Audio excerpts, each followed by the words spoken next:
আসসালামু আলাইকুম ওয়া রাহমাতুল্লাহি ওয়া বারাকাতুহু। বিসমিল্লাহ ওয়াস সালাতু ওয়াস সালামু আলা রাসূলিল্লাহ ওয়া বা'দ। আউযু বিল্লাহি মিনাশ শাইতানির রাজীম। বিসমিল্লাহির রহমানির রহিম। ওয়াত-তিনি ওয়াজ-যাইতুনি ওয়া তুরি সিনিন ওয়া হাযাল বালাদিল আমিন। লাকাদ খালাকনাল ইনসানা ফি আহসানি তাকওয়িম। সাদাকাল্লাহুল আযীম। রাব্বি ইশরাহ লি সাদরি ওয়া ইয়াসসির লি আমরি ওয়াহলুল উকদাতাম মিন লিসানি ইয়াফকাহু কওলি। আমরা শুরুতে আল্লাহ রাব্বুল ইজ্জা ওয়াল জালালের দরবারে শুকরিয়া জ্ঞাপন করছি যে আল্লাহ তাআলা আমাদেরকে সাইয়্যিদুশ শুহুর 12 মাসের মধ্যে থেকে শ্রেষ্ঠতম মাস রমাদানুল মুবারাকে ইফতারির পূর্ব মুহূর্তে মহাবিশ্বের মহাবিশ্বয় মহাগ্রন্থ আল কোরআন আল কারীম থেকে সরাসরি কিছু কথা শুনবার জন্য একত্রিত হওয়ার সুযোগ করে দিয়েছেন। আমরা সবাই পড়ছি কালিমাতুশ শুকর আলহামদুলিল্লাহ। শুরুতেই সূরাতুত তিনের কয়েকটা আয়াত তেলাওয়াত করেছি। এটা কালামুল্লাহ মাজিদের 95 নম্বর সূরা। এই সূরাটা মক্কাতুল মুকাররমাতে নাজিল হয়েছে। এই সূরার আয়াত সংখ্যা 8টা। এই সূরার শুরুতে আল্লাহ তাআলা 4টা কসম করেছেন, ওয়াত-তিনি ওয়াজ-যাইতুনি ওয়া তুরি সিনিনা ওয়া হাযাল বালাদিল আমিন। ওয়াত-তিন, তিনের কসম, ওয়াজ-যাইতুন, যাইতুনের কসম, ওয়া তুরি সিনিন, সিনাই পর্বতের কসম, ওয়া হাযাল বালাদিল আমিন, আর এই নিরাপদ শহরের কসম। তো 4টা শপথ করেছেন বা আল্লাহ তাআলা কসম করেছেন। কসম দিয়ে আল্লাহ তাআলা কোরআনের অনেক সূরা শুরু করেছেন। যেমন একটা সূরায় আল্লাহ ফজরের সময়ের কসম করেছেন, আল্লাহ বলেছেন ওয়াল ফাজর। আল্লাহ আকাশের কসম করেছেন ওয়াস সামা ইযাতিল বুরুজ। আল্লাহ তাআলা সূর্যের কসম করেছেন ওয়াশ শামসি ওয়া দুহাহা। এভাবে আল্লাহ তাআলা তার সৃষ্টির অনেক কিছুর কসম করে গুরুত্বপূর্ণ কোনো মেসেজ বা বার্তা আমাদের সামনে হাজির করেন। তো এই সূরাতে আল্লাহ তাআলা 4টা জিনিসের কসম করে একটা খুবই গুরুত্বপূর্ণ বার্তা মানব মণ্ডলীর জন্য এই সূরাতে তিনি হাজির করেছেন। এই সূরাটা আমাদের অনেকেরই মুখস্থ আলহামদুলিল্লাহ, এবং আল্লাহ রাসূল সাল্লাল্লাহু আলাইহি ওয়াসাল্লাম প্রায় বিভিন্ন নামাজে এই সূরাটা তেলাওয়াত করতেন। বারা ইবনে আযিব রাদিয়াল্লাহু তাআলা আনহু উনি বর্ণনা করেন যে আমি একবার এশার সালাতে আল্লাহ রাসূল সাল্লাল্লাহু আলাইহি ওয়াসাল্লামের কণ্ঠে নামাজে সূরা 3 তিনি তেলাওয়াত করেছেন, আমি নিজ কানে শুনেছি। এবং ওনার কণ্ঠ যে এত মধুর ছিল, আমার জীবনে এত সুমধুর কণ্ঠের তেলাওয়াত আমি শুনি নাই। আল্লাহর হাবিব সাল্লাল্লাহু আলাইহি ওয়াসাল্লামের কোরআন তেলাওয়াতের যে কণ্ঠ এত সুমিষ্ট ছিল, এত চমৎকার ছিল, শুধু তেলাওয়াত শুনেই অনেকে শাহাদা পড়ে মুসলমান হয়েছে। আবু জাহেল মক্কায় নিষেধ করতো যে কেউ যাবা না মুহাম্মদের কাছে, সে পাগল, সে গণক, সে মিথ্যাবাদী, সে জাদুকর, সে স্বামী স্ত্রীর মধ্যে বিচ্ছিন্নতা নিয়ে আসে, সে বাবা ছেলেকে আলাদা করে দেয়, তার কাছেই যাবা না। আর সে যা বলে শুনবাই না, কানে আঙ্গুল দিয়ে রাখবা। তো মানুষকে যেটা নিষেধ করা হয় বেশি, মানুষের ওইটার ব্যাপারে আগ্রহ থাকে বেশি। সে যত নিষেধ করতো মানুষ আরো বেশি বেশি যে শুনতো। মানুষকে সে কি বারণ করবে, সে দিনের বেলা নিষেধ করতো, রাতে যে লুকিয়ে লুকিয়ে নিজেই তেলাওয়াত শুনতো।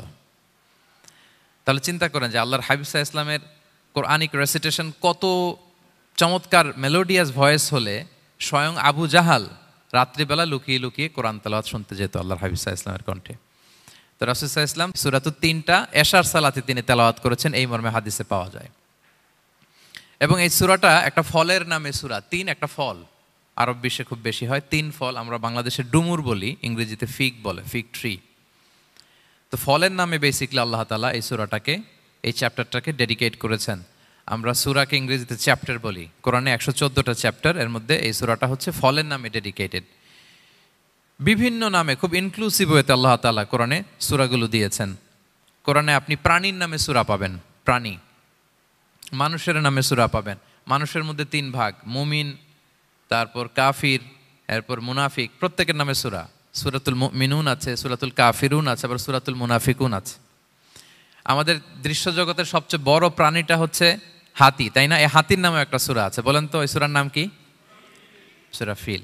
তারপর আমরা যে দেখি আমাদের দৃশ্য জগতের সবচেয়ে ছোট প্রাণী হচ্ছে পিঁপড়া, পিঁপড়ার নামে একটা সূরা আছে, সূরা আন-নামল। আন-নামল মানে পিঁপড়ার সূরা।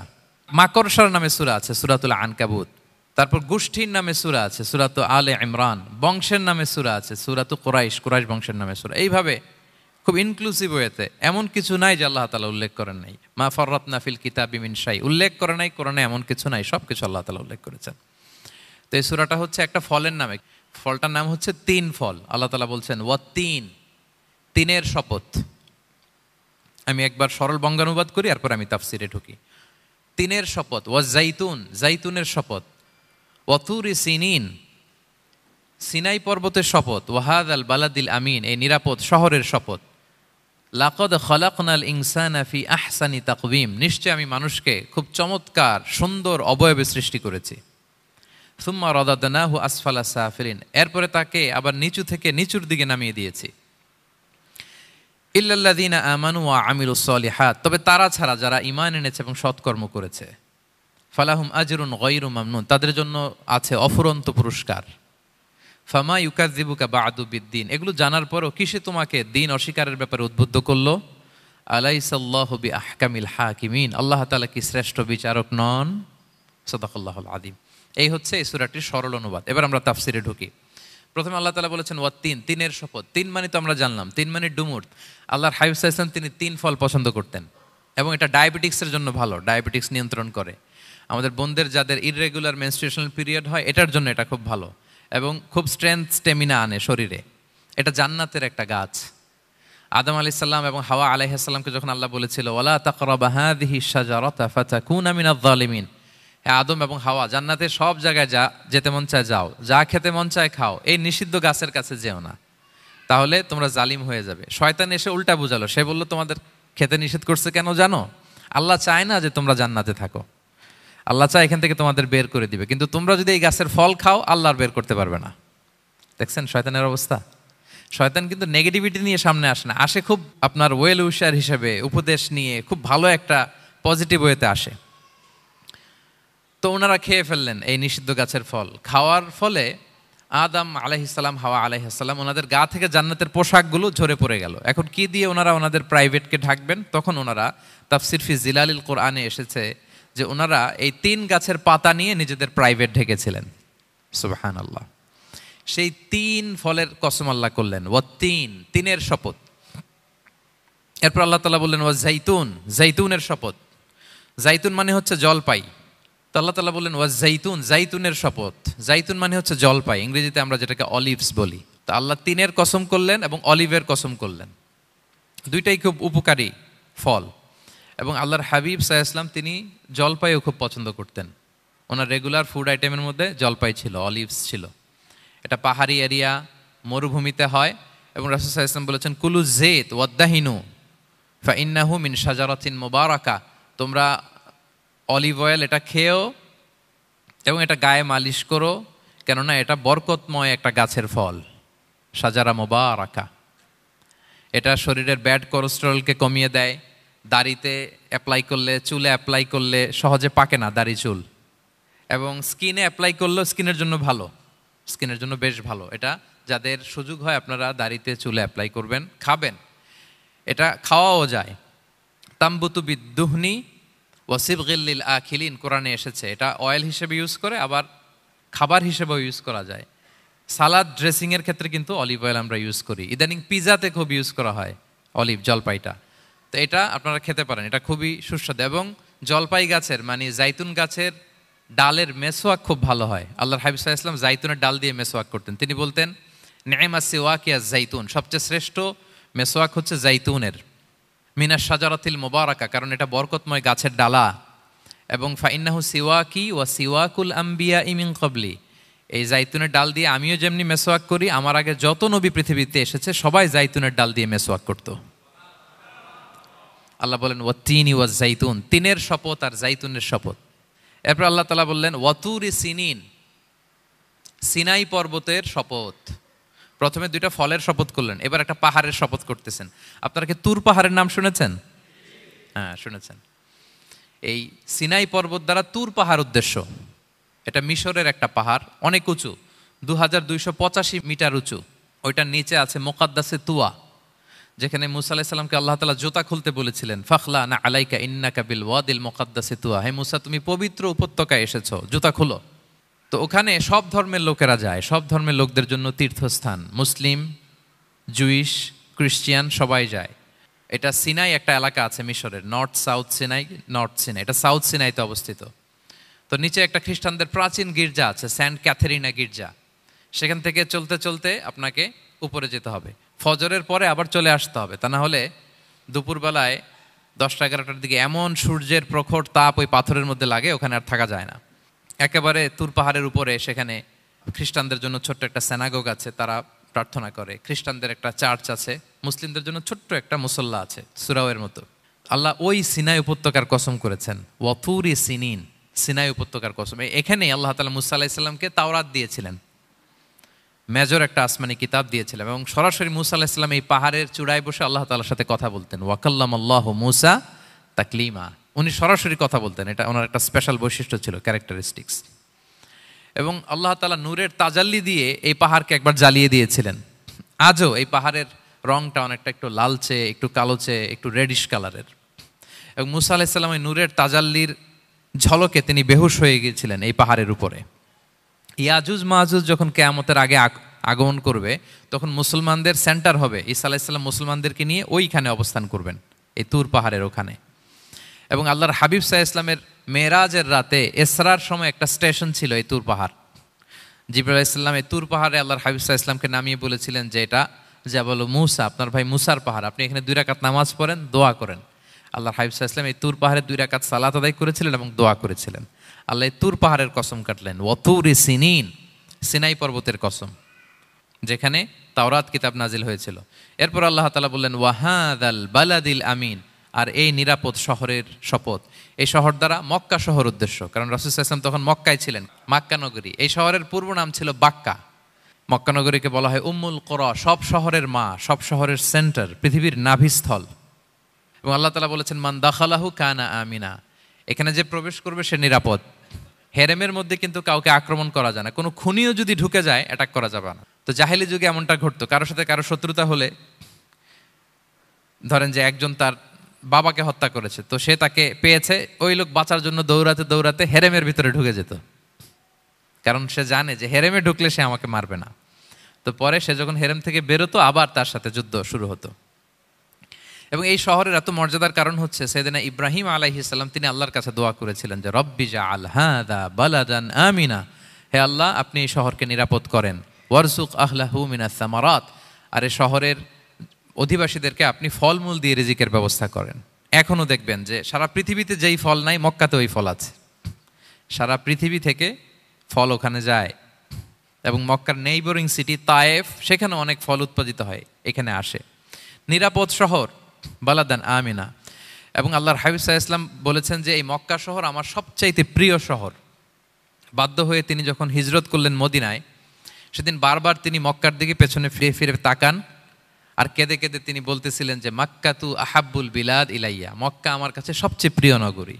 লাউলা উখরিজতু লামা খারাজতু, আমাকে যদি জোর করে বের করে দেয়া না হতো আমি কোনোদিন মক্কা ছেড়ে অন্য কোথাও যেতাম না। আল্লাহর হাবিব সাল্লাল্লাহু আলাইহি ওয়াসাল্লামের সবচাইতে প্রিয় শহর ছিল মক্কা, এবং এটা আল্লাহর হাবিব সাল্লাল্লাহু আলাইহি ওয়াসাল্লামের জন্মস্থান, মাকান মাউলিদির রাসূল, রাসূল সাল্লাল্লাহু আলাইহি ওয়াসাল্লামের বিলাদাত হয়েছে এই শহরে। এবং এই শহরকে আল্লাহ বলেছেন মাসাবাতান লিন্নাসি ওয়া আমনা, মানুষের মিলনস্থল, কেন্দ্রস্থল, সারা পৃথিবী থেকে মানুষ ওখানে যায়। আপনি যে রমাদানে যদি মক্কায় যান, আল্লাহু আকবার, লক্ষ লক্ষ উমরা পালনকারী সেখানে, ইউরোপ থেকে, আফ্রিকা থেকে, অস্ট্রেলিয়া থেকে, এশিয়া থেকে, সারা পৃথিবীর মানুষের মিলনস্থল। ওখানে গেলে আপনি দেখবেন মাসাবাতান লিন্নাসি ওয়া আমনা, নিরাপদ জায়গা এবং মানুষের মিলনস্থল। এটা এখানে এমন মসজিদ আল্লাহ রেখেছেন কাবা ঘরের চারদিকে, এটাকে বলা হয় মসজিদুল হারাম, যে মসজিদে 1 রাকাত সালাত পড়লে 1 লক্ষ রাকাতের সওয়াব হয়। আল্লাহর ঘরকে কেন্দ্র করে তাওয়াফের নির্দেশ দেওয়া হয়েছে, ওয়ালিয়া তাওয়াফু বিল বাইতিল আতিক, পৃথিবীর কোনো ঘরকে তাওয়াফ করা যায় না, কোনো ঘরকে, এই একটা মাত্র ঘর যেটাকে এর চারদিকে এরকম তাওয়াফ করা যায়। তাহলে এই পবিত্র ঘর, পবিত্র মসজিদ যেই শহরে অবস্থিত, সেই শহরের কসম আল্লাহ করেছেন। আল্লাহ বললেন ওয়াহাদাল বালাদিল আমিন, এই নিরাপদ শহরের কসম, মানে মক্কা শহরের কসম। আমরা আপাত দৃষ্টিতে আমাদের কাছে মনে হচ্ছে 2টা ফলের কসম, একটা পাহাড়ের কসম, একটা নগরীর কসম। আসলে বেসিকলি আল্লাহ তাআলা এই 4টা শপথ দিয়ে 3 নবীর জন্মস্থান, 3 নবীর নবুয়তের কসম করেছেন। কিভাবে সেটা আমি মিলিয়ে দেই। এই যে প্রথমে যে আল্লাহ বলেছেন ওয়াত্তিনি ওয়া জাইতুন, 3 এবং জাইতুনের কসম। পৃথিবীতে সবচেয়ে বেশি 3 এবং জাইতুন কোথায় উৎপন্ন হয় জানেন? ফিলিস্তিনে। কোথায়? শাম দেশে, যেটা হাদিসের পরিভাষায় বলা হয় শাম, বর্তমান ফিলিস্তিন এবং সিরিয়া মিলে। 3 জাইতুন দিয়ে বেসিকলি আল্লাহ তাআলা ফিলিস্তিনের শপথ করেছেন, শাম দেশের শপথ, যেখানকার বেথলহামে ঈসা আলাইহিস সালাম, জেসাস ক্রাইস্ট, তিনি জন্মগ্রহণ করেছেন, ঈসা আলাইহিস সালামের জন্মস্থান। তাহলে 3 জাইতুনের শপথের মাধ্যমে মূলত আল্লাহ তাআলা ঈসা আলাইহিস সালামের জন্মস্থানের শপথ করেছেন, কারণ সেখান থেকে ওহী বিচ্ছুরিত হয়েছে, ওনার কাছে ইনজিল নাজিল হয়েছিল। এবং এই শামের মর্যাদার ব্যাপারে অনেক কথা আল্লাহর হাবিব সাল্লাল্লাহু আলাইহি ওয়াসাল্লাম তিনি বলেছেন। আল্লাহ রাসূল সাল্লাল্লাহু আলাইহি ওয়াসাল্লাম যখন মেরাজে যান, তখন মক্কা থেকে এই শাম দেশে ফিলিস্তিনের বাইতুল মাকদাসে রাসূল সাল্লাল্লাহু আলাইহি ওয়াসাল্লামকে নিয়ে যাওয়া হয়েছিল। এবং রাসূল সাল্লাল্লাহু আলাইহি ওয়াসাল্লাম প্রায় বলতেন, তুবা আলি শাম, শামের জন্য বরকত, কেননা ফেরেশতারা তাদের রহমতের পাখা শাম দেশের উপর বিছিয়ে রেখেছে। এবং তিনি বলতেন, ফিতনার সময় আলাইকুম বিশাম, তোমরা শামে যেও, শামে থেকো। এবং তিনি দোয়া করেছেন, আল্লাহুম্মা বারিক লানা ফি শামিনা, আল্লাহ তুমি আমার শাম অঞ্চলে আল্লাহ তুমি বরকত দিও। এবং হাদিসে এসেছে এই শামই হচ্ছে আরদুল মাহশার, এখানেই হাসর হবে।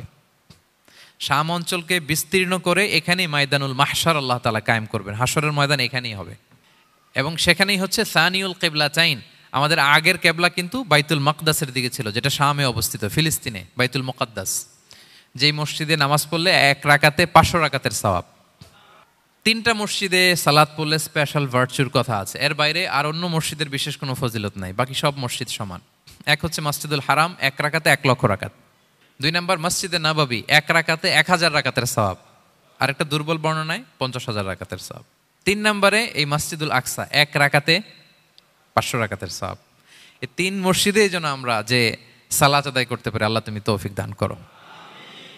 2 মসজিদে তো একেবারেই সহজ যাওয়া, মক্কা মদিনাতে। বাইতুল মাকদাসেও যেন আমরা যেতে পারি, আল্লাহ তুমি সেই পরিস্থিতি আমাদের জন্য তৈরি করে দাও। তো এই বাইতুল মাকদাসের দিকে রাসূল সাল্লাল্লাহু আলাইহি ওয়াসাল্লাম টানা 14 বছর নামাজ পড়েছেন। 14 বছর। প্রথম 13 বছর কোনো সমস্যা হয়নি মক্কায়, কারণ তখন কেবলা বাইতুল মুকাদ্দাস থাকলেও রাসূল সাল্লাল্লাহু আলাইহি ওয়াসাল্লাম সামনে রাখতেন কাবাকে। কেবলা বাইতুল মুকাদ্দাস, কিন্তু তিনি তো মক্কায় ছিলেন নবুয়তির প্রথম 13 বছর, সামনে কাবাকে রাখতেন, তারপরে টু দ্য ডাইরেকশন অফ বাইতুল মুকাদ্দাস। কিন্তু যখন মদিনায় গেলেন তখন তো আর কাবা নাই, তখন রাসূল সাল্লাল্লাহু আলাইহি ওয়াসাল্লাম কাবাকে মিস করতে আরম্ভ করলেন। আর প্রায় আল্লাহর কাছে কামনা করতেন, আমার বংশের গোড়া ইব্রাহিম আলাইহিস সালামের রুট যেখানে, আমার জন্মস্থান, সেই কাবার দিকে যদি আবার কেবলাটা ফিরিয়ে দেয়া হতো। কদ নারা তাকাল্লুবা ওয়াজহিকা ফিস সামা ফালানুওয়াল্লিয়ান্নাকা কিবলাতান তারদাহা।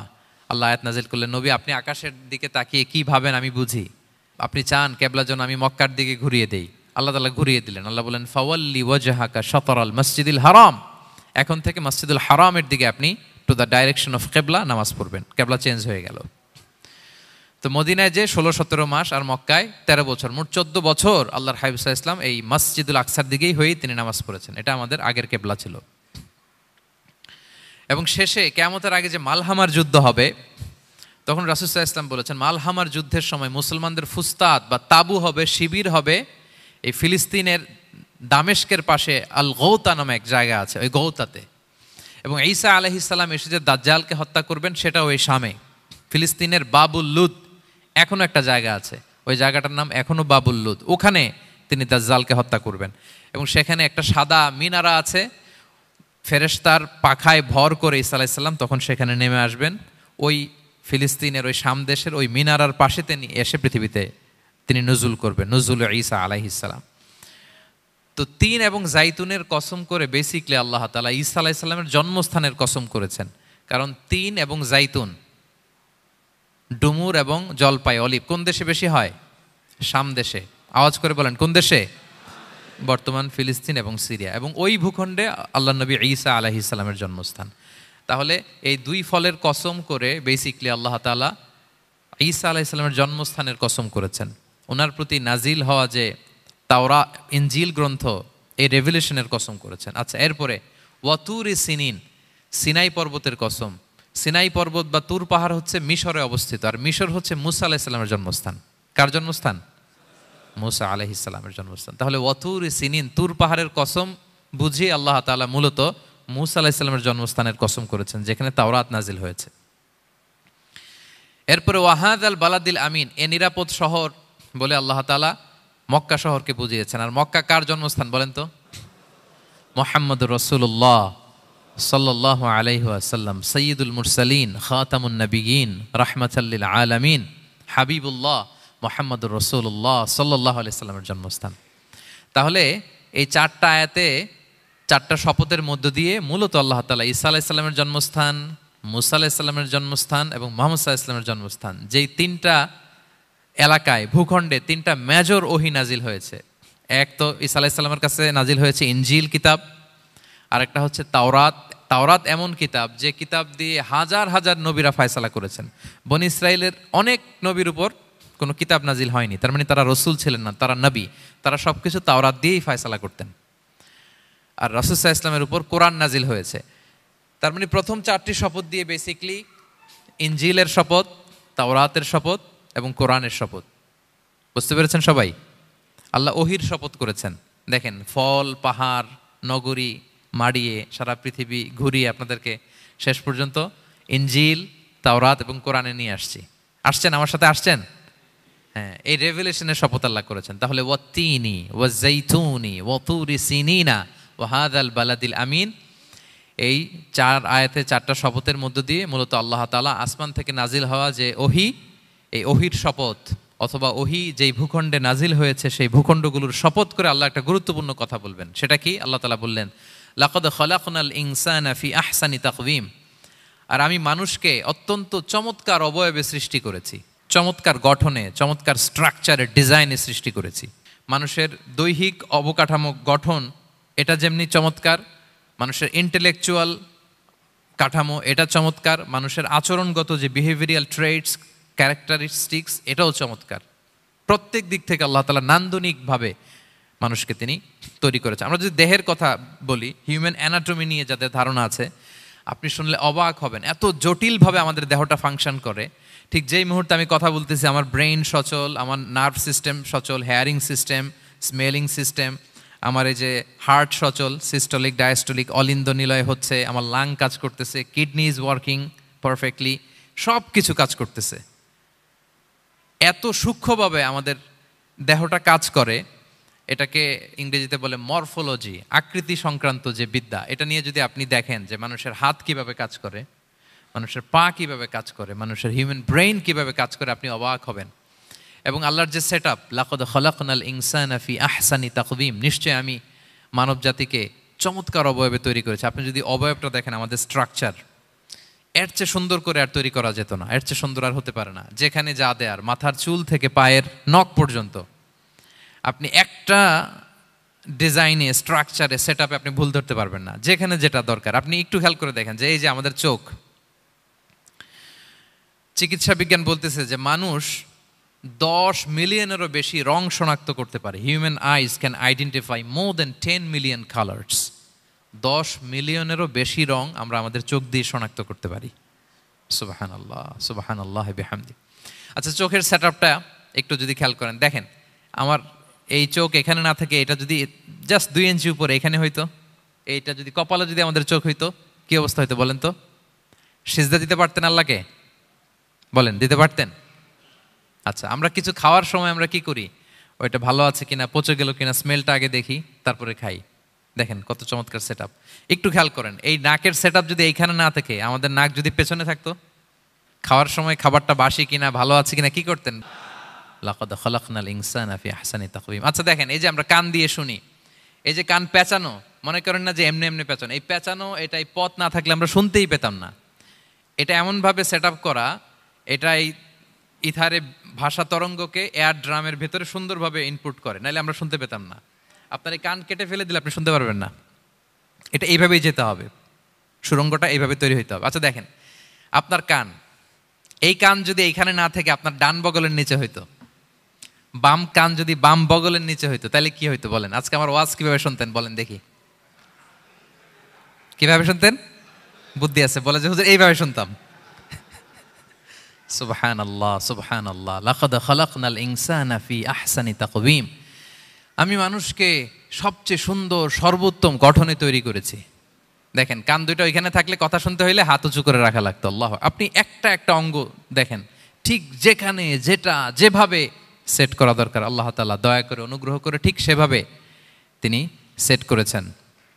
আমাদের চেহারার মধ্যে দেখেন এক একজনের এক এক রং। ওয়াখতিলাফু আলসিনাতিকুম ওয়া আলওয়ানিকুম ইন্না ফি যালিকা লাআয়াতুন লিল আলিমিন। আল্লাহ বলেন, তোমাদের ভাষার ভিন্নতা দিয়েছি, তোমাদের গায়ের রঙের ভিন্নতা, একজনের চেহারার সাথে আরেকজনের মিল নাই, একজনের ফিঙ্গারপ্রিন্টের সাথে। আয়াহসাবুল ইনসানু আল্লান নাজমাআ ইযামা বালা কাদিরিনা আলা আন নুসাউইয়া বানানা। মানুষ ভেবেছে সে মারা গেলে তাকে আমি তার অস্থি, মজ্জা, হাড়, গোশত, চামড়া জোড়া লাগাতে পারবো না। আরে তার আঙ্গুলির অগ্রভাগ পর্যন্ত আমি সুবিন্যস্ত করে আমার কাছে রেখে দিয়েছি ফিঙ্গারপ্রিন্ট। আমাদের ফিঙ্গারপ্রিন্টগুলো আল্লাহর কাছে সংরক্ষিত। একজনের ফিঙ্গারপ্রিন্টের সাথে আরেকজনেরটা মিলে না। এই যে আমার 10 আঙ্গুলে 10টা ফিঙ্গারপ্রিন্ট, পায়েরগুলো হচ্ছে ফুটপ্রিন্ট, একটার সাথে আরেকটা মিলে? আমার এটার সাথে এটা মিলবে বলেন? আমার সাথে আপনারটা মিলবে? বর্তমানে পৃথিবীতে কত কোটি মানুষের বসবাস বলেন? এই যত মানুষ পৃথিবীতে আছে, একজনের আঙ্গুলের ছাপের সাথে, এই যে বায়োমেট্রিক্যাল অথেন্টিকেশন যে আমরা করি, একজনের ফিঙ্গারপ্রিন্টের সাথে আরেকজনের ফিঙ্গারপ্রিন্টের মিল নাই। একজনের ফুটপ্রিন্টের সাথে ফুটপ্রিন্ট মিল, ইভেন একজনের আই প্রিন্টের সাথে। আমাকে একজন ওনার হসপিটালে নিয়ে গেল ঢাকায়, তো উনি ওনার দরজা খুলতেছে আই প্রিন্ট দিয়ে, মানে উনি না গেলে খুলে না। উনি আর ওনার খুব কাছের স্টাফ, এটা গুরুত্বপূর্ণ একটা অফিস, তো উনি চোখ দিল, আই প্রিন্ট নিল, এরপরে দরজা খুলে যাচ্ছে। দেখেন, একজনের আই প্রিন্টের সাথে আরেকটা আই প্রিন্ট মেলে না। সুবহানাল্লাহ। প্রিয় ভাইরা, একজনের ফিঙ্গারপ্রিন্টের সাথে আরেকজনের ফিঙ্গারপ্রিন্টের কোনো মিল আছে পৃথিবীতে? ফুটপ্রিন্টের সাথে, আই প্রিন্টের সাথে? কারণ ডিজাইনারটা কে বলেন তো? হুয়াল্লাযী ইউসাউবিরুকুম ফিল আরহামি কাইফা ইয়াশা। মায়ের পেটে থাকতেই আল্লাহ তাআলা এগুলো ডিজাইন করে দিয়েছেন। আমি কেমন হব, আমার বৈশিষ্ট্য কেমন কেমন হবে, এই যে আমি যে আমার বাবা দাদা 14 পুরুষের ডিএনএ বয়ে বেড়াই, এগুলো সব নিয়ে আমার বৈশিষ্ট্য, আমার কণ্ঠস্বর, আমার ক্যারেক্টারিস্টিক্স, আমার ফিচার কেমন হবে, সব তিনি আল্লাহ তাআলা মায়ের পেটে থাকতে ডিজাইন করে দিয়েছেন। সুবহানাল্লাহ। আল্লাহ বলছেন লাকাদ খালাকনাল ইনসানা ফি আহসানি তাকওয়িম। প্রিয় ভাইরা, কসম করার পরে আল্লাহ যে কথাটা বলেন, এটা অনেক গুরুত্বপূর্ণ, খুবই গুরুত্বপূর্ণ বার্তা।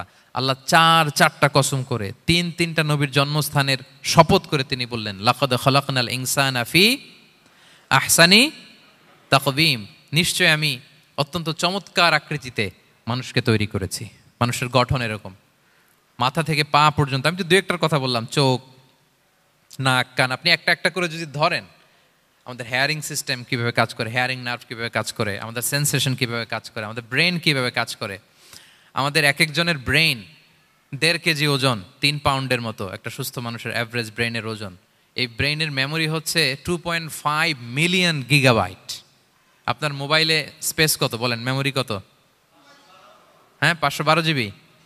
আর আমার আর আপনার ব্রেইনের যে মেমোরি, এই মেমোরি হচ্ছে 2.5 মিলিয়ন গিগাবাইটস। আল্লাহ, এই যে প্রতি মুহূর্তে আমাদের নিউরন কানেক্টিভিটি হচ্ছে, ব্রেনের স্নায়ুগুলোর যত কানেক্টিভিটি হয়, যত আমরা চিন্তা করে ব্রেনকে খাটাই, নতুন নতুন জিনিস আমরা তৈরি করতে পারি। এবং এমনভাবে আল্লাহ তাআলা এমন সফিস্টিকেটেড ব্রেইন আল্লাহ মানুষকে দিয়েছে, মানুষ পারে না এমন কিছু নাই। মানুষ যা কল্পনা করতে পারে, মানুষ তা করে দেখাতে পারে। এজন্য আমাদের কল্পনার জানালাটাকে বড় করতে হবে। আই রিপিট, মানুষ যা কল্পনা করতে পারে, ইমাজিন করতে পারে, সেটা মানুষ করে দেখাতে পারে। ওই ক্যাপাসিটি দিয়ে আল্লাহ তাআলা মানুষকে তৈরি করেছেন। সুবহানাল্লাহ, সুবহানাল্লাহ। লাকাদ খালাকনাল ইনসানা ফি আহসানি তাকওয়িম। এই ব্রেনকে খাটিয়ে মানুষের কত ইনভেনশন, কত ডিসকভারি, মানুষ সভ্যতার পর সভ্যতা বিনির্মাণ করেছে। চোখ ধাঁধানো মানুষের আবিষ্কার, তাক লাগিয়ে দিয়েছে গোটা বিশ্বে একটার পর একটা করে। আল্লাহ এমনভাবে মানুষকে তিনি তৈরি করেছেন। লাকাদ খালাকনাল ইনসানা ফি আহসানি তাকওয়িম। চমৎকার অবয়বে, তার দৈহিক অবয়ব যেমনি সুন্দর, তার বুদ্ধিগত, তার চিন্তাগত, তার ইন্টেলেক্ট, এটাও তেমন সুন্দর, এটাও তেমন চমৎকার।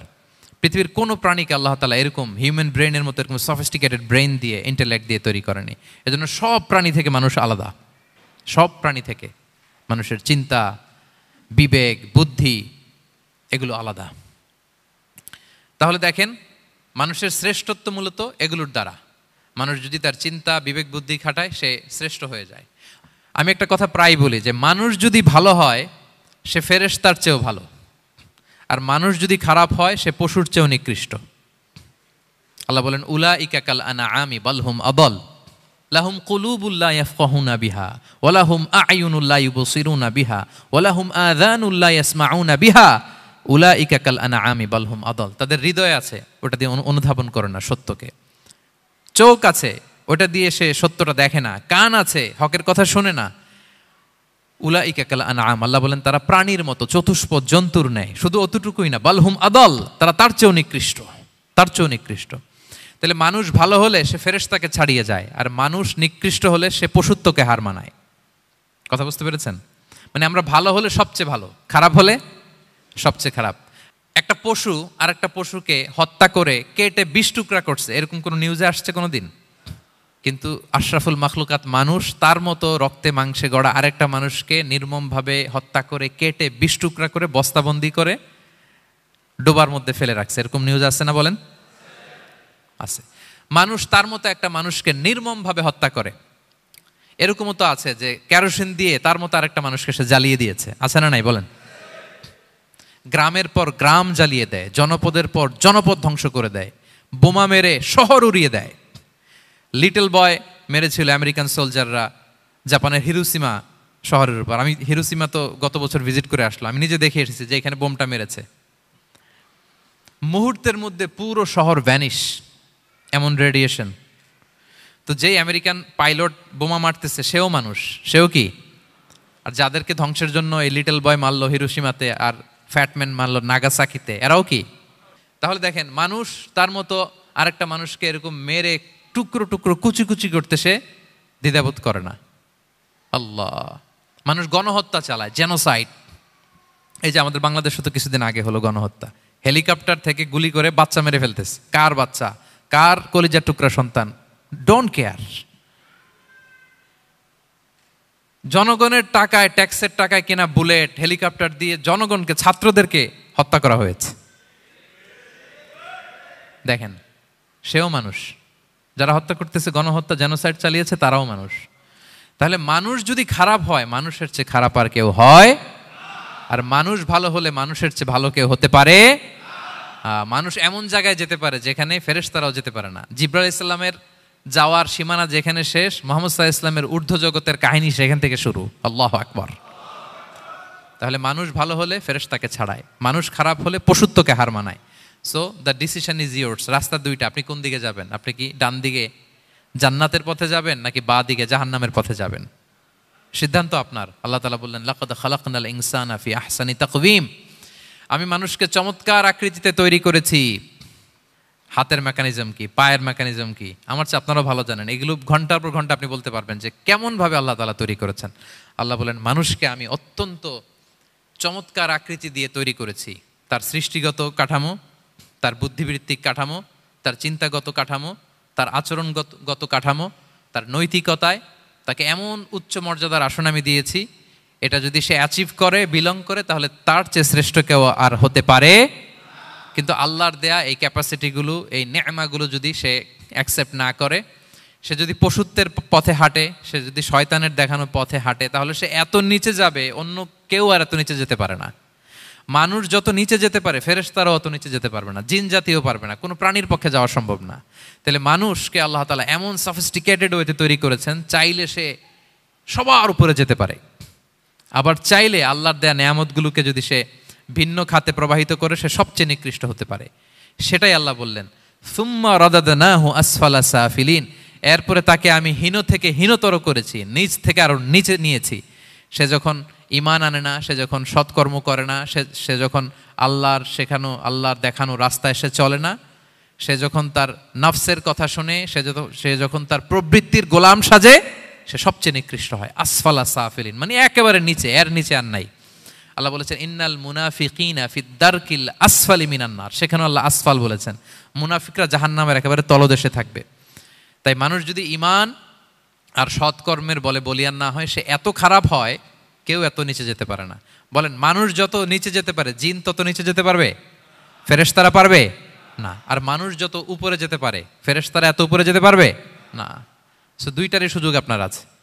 সুম্মা রাদাদনাহু আসফালা সাফিলিনের দুইটা ব্যাখ্যা। কোনো মুফাসসির বলেছেন, যৌবনের পর, যৌবনে থাকে শক্তিশালী, বার্ধক্যের সময় যখন সে নুয়ে যায়, ছোট হয়, সে একেবারে দুর্বল হয়ে যায়, সেটা বোঝানো হয়েছে। আর অন্যান্য মুফাসসিরিন একরাম বলেছেন, না, আল্লাহর দেওয়া এই নেয়মা, ক্যাপাসিটি যখন সে সঠিক পথে কাজে লাগায় না, সে যখন প্রবৃত্তির অনুসরণ করে, সে তখন এত খারাপ হয়, এত নিচ থেকে নিচুতর হয়, এত হীন থেকে হীনতর হয়, তার চেয়ে হীনতর আর কেউ তখন হতে পারে না। সেখান থেকে বাঁচার দুটি রাস্তা আল্লাহ বলেছে। আল্লাহ বলছেন, ইল্লাল্লাযীনা আমানু ওয়া আমিলুস সলিহাত। তবে যারা ঈমান আনে এবং সৎকর্ম করে তারা ছাড়া। তারা ওই নিচু থেকে নিচুতর নয়, তারা শ্রেষ্ঠতর। ঈমান এবং সৎকর্ম, ঈমান এবং আমলে সালেহাত। কোরআনের অনেক জায়গায় আপনি আয়াতটা পাবেন, ইন্নাল্লাযীনা আমানু ওয়া আমিলুস সলিহাতি কানাত লাহুম জান্নাতুল ফিরদাউসি নুজুলা। নিশ্চয়ই যারা ঈমান এনেছে সৎকর্ম করেছে তাদের জন্য আমি জান্নাতে ফেরদাউস রেখে দিয়েছি। তা আল্লাহ বলেন তারা নিকৃষ্ট হবে না যারা ঈমান এনেছে সৎকর্ম করেছে। যারা কি এনেছে? ঈমান। আর কি করেছে? সৎকর্ম করেছে। ইল্লাল্লাযীনা আমানু, যারা ঈমান এনেছে সৎকর্ম করেছে, ফালাহুম আজরুন গায়রু মামনুন, তাদের জন্য রয়েছে অফুরন্ত পুরস্কার, মানে জান্নাত। তাদের জন্য কি? ওই জান্নাতে যেতে আমরা চাই কি চাই না বলেন? রাস্তা কয়টা? এটা চলে গেছে ডান দিকে, এটার গন্তব্য হচ্ছে ডেস্টিনেশন জান্নাতুল ফেরদাউস। আর এটা শয়তানের পথ, এটা আপনার প্রবৃত্তির দেখানো পথ, এটা চলে গিয়েছে জাহান্নামে। So now the decision is years. আপনার ডিসিশন, কোন দিকে যাবেন, ডানে না বায়ে? জান্নাতে না জাহান্নামে? জান্নাতে যেতে চাই আমরা। ফালাহুম আজরুন গায়রু মামনুন, তাদের জন্য আছে অফুরন্ত নেয়ামত, অফুরন্ত পুরস্কার। আমরা যেন সেই পুরস্কার লাভে ধন্য হতে পারি, আমরা সবাই বলি আমিন। আল্লাহ বলেন এইভাবে 4টা কসম করার পরে, এত গুরুত্বপূর্ণ বার্তা হাজির করার পরে, তোমার ঘুমন্ত বিবেককে জাগিয়ে তোমাকে বার্তা দেওয়ার পরেও কিভাবে তুমি অস্বীকার করতে পারো আখিরাতকে? ফামা ইউকাযযিবুকা বা'দু বিদ্দিন, এরপরেও কোন বিবেকে, কোন আকলে, কোন সাহসে তুমি কর্মফল দিবসকে অস্বীকার করো? কোন সাহসে? এখানে দিন দ্বারা উদ্দেশ্য কর্মফল।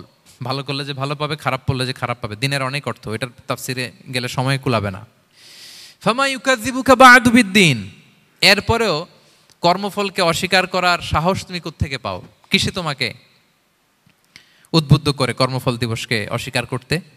আলাইসাল্লাহু বিআহকামিল হাকিমিন, আল্লাহ তাআলা কি শ্রেষ্ঠ বিচারক নন? সূরা আবু দাউদে আল্লাহর হাবিব সাল্লাল্লাহু আলাইহি ওয়াসাল্লাম বলেন, কেউ যদি সূরাতুত তিন তেলাওয়াত করে, করতে করতে যদি শেষ আয়াতে চলে আসে, আর সে যখন পড়ে আলাইসাল্লাহু বিআহকামিল হাকিমিন, আল্লাহ তাআলা কি শ্রেষ্ঠতম বিচারকদের মধ্যে সর্বশ্রেষ্ঠ বিচারক জাজ নন, তখন সে যেন উত্তর দেয়, এটা তো আল্লাহর প্রশ্ন। আলাইসাল্লাহু বিআহকামিল হাকিমিন, আল্লাহ আমাদেরকে প্রশ্ন ছুড়ে দিয়েছেন যে আল্লাহ তাআলা কি শ্রেষ্ঠ বিচারক নন। তখন যে তেলাওয়াত করে সে যেন বলে বালা বালা ওয়া আনা আলা যালিকা মিনাশ শাহিদিন। বালা মানে অবশ্যই, হ্যাঁ আল্লাহ অবশ্যই আপনি শ্রেষ্ঠ বিচারক, আর আপনি যে শ্রেষ্ঠতম বিচারক এই সাক্ষী আমি দিচ্ছি, এই ঘোষণা আমি দিচ্ছি। পড়েন সুবহানাল্লাহ। আপনি দেখবেন মসজিদুল হারামে, হারামুল মাক্কিতে যখন তেলাওয়াত করে ইমাম সাহেবরা, এই আয়াতের পরেই যদি রুকুতে যায় দেখবেন ফিসফিস করে বলে যে বালা বালা ওয়া আনা আলা যালিকা মিনাশ শাহিদিন। আমি নিজে শুনেছি, দেখবেন ওনার এটা পরে, কারণ আল্লাহ এখানে প্রশ্ন ছুড়ে দিয়েছেন। আর উত্তর হিসেবে বলতে হবে বালা ওয়া আনা আলা যালিকা মিনাশ শাহিদিন, আল্লাহ অবশ্যই আপনি শ্রেষ্ঠ বিচারক। আল্লাহর চাইতে শ্রেষ্ঠ বিচারক আর হতে পারে? আমরা কত লাকি যে আল্লাহর আহকামুল হাকিমিন হিসেবে বিচারক পেয়েছি। হ্যাঁ, আমাদের বিচার যদি অন্য কেউ করতো, নিজেরা যদি নিজেদের, আল্লাহ যদি বলতো তোরটা বিচার তুই কর আর তোরটা তুই কর, কি অবস্থা হইতো বলেন? যার সাথে যার শত্রুতা আছে ওইখানে দেখাই দিত। কিন্তু আমরা বিচারক হিসেবে পেয়েছি কাকে? আল্লাহ কি পার্সিয়ালিটি করবে বিচারে? স্বজনপ্রীতি করবে? কারো উপর জুলুম করবে? কাউকে ঠকাবে?